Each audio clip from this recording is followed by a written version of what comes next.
What's up guys? My name is Courtney Budzyn and this is What's for Din.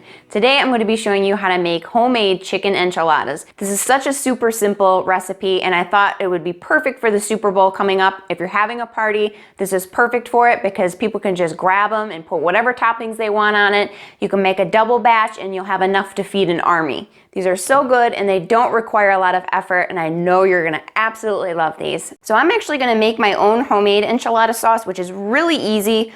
All you need is some crushed tomatoes, some chicken stock, some minced garlic, and then I have some spices. I have chili powder, cayenne, a little bit of ground cumin, and some flour. Now if you don't wanna make yours homemade, I understand, go ahead and use store-bought. Then I also have some grated cheese. I have just the Mexican blend of cheese and I added some cheddar inside of that.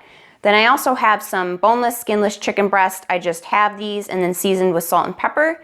Then I also have an onion and some corn tortillas. Now you can use any kind of tortillas you want, but I like to use the small one. That way people aren't grabbing more than what they can handle. I usually eat about 4 of them anyway. You're also gonna need a little bit of olive oil and of course salt and pepper.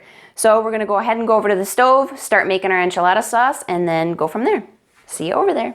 So for my enchilada sauce, I just have a pan over medium-high heat and I add my chicken stock, all my spices and seasonings, my garlic, season that with salt and pepper, and then I add my flour and whisk that in before the mixture gets hot so we can get all the clumps out. And then I like to bring it up to a simmer and simmer it until it reduces about 25%. You want it to reduce slightly, but not too much. And then once you notice that it's reduced a little bit, you can go ahead and add your crushed tomatoes. Give that a good stir. And then you're also gonna let that reduce by about 25% again. Now it's up to you what consistency you want. The longer you let it sit, the less enchilada sauce you're going to have. So I let mine reduce about 25% so the flavors can meld together, and then that's all there is to it. So I have a nonstick pan over on medium-high heat and I put my olive oil in it. You can use any kind of oil you want to, canola, whatever.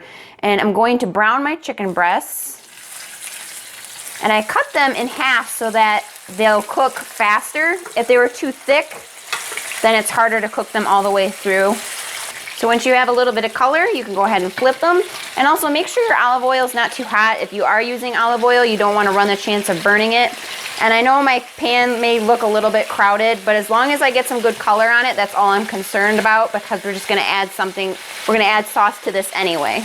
And while the other side of my chicken is browning, I'm gonna go ahead and add in my onions because I want them to brown along with the chicken. If they don't brown, it's not a big deal. You just want them to either be brown or translucent. Okay, you can see my onions have a little bit of color on them. The other side is slightly brown. It doesn't have to be perfectly brown. The brown is just to help with the flavor. It just adds a little kick. So now I'm gonna take my enchilada sauce that I just made, pour that right over top. Don't splash it on you. So go ahead and lower the temperature to medium-low, and we're just gonna let this simmer until the chicken is completely cooked. So that could take longer for you than it does for me, depending on how thick or thin your chicken breasts are. I'm just going to measure mine by the temperature, so just get a thermometer and stick it in the center. Once it reaches 165 degrees, that means you're ready to go on to the next step. So we'll simmer this, and then we'll come back. So my chicken is done. I made sure the temperature was at least 165 degrees. And so what I'm gonna do is take the chicken out, and I put it in a bowl. I know this is probably the weirdest process of making enchiladas, but I'm telling you, it's delightful. You turn your burner off because you don't want to burn your enchilada sauce.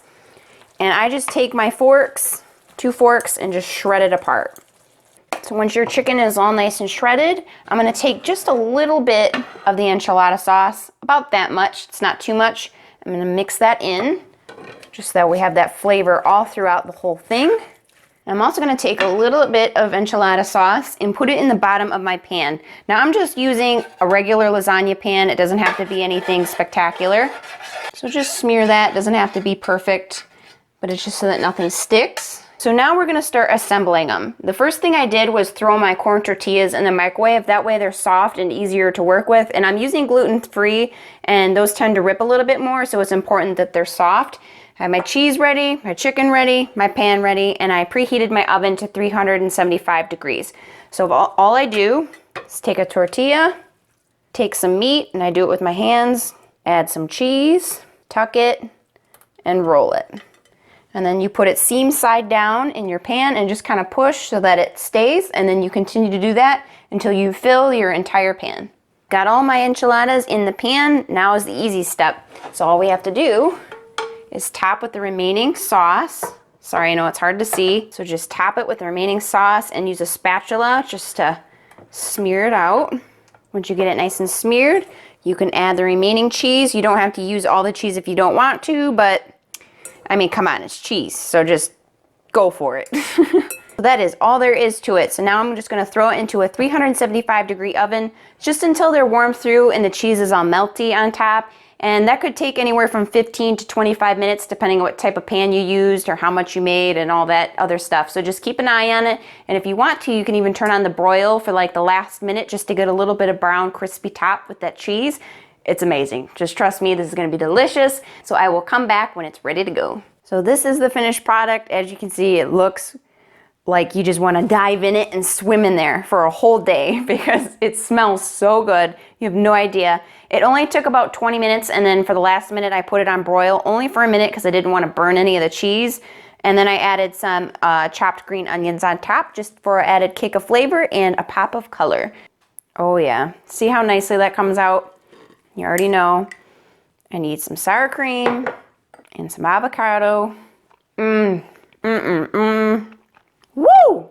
That's a touchdown. So if you want to remake this recipe for your next Super Bowl party and everybody will love you for it, just look below in the description box. I'll leave all the measurements and the written instructions. And if you did like this video, don't forget to smack that like button. Please don't forget to subscribe because I have many more recipes to come. And as always, thank you so much for hanging out with me, and we'll see you next time.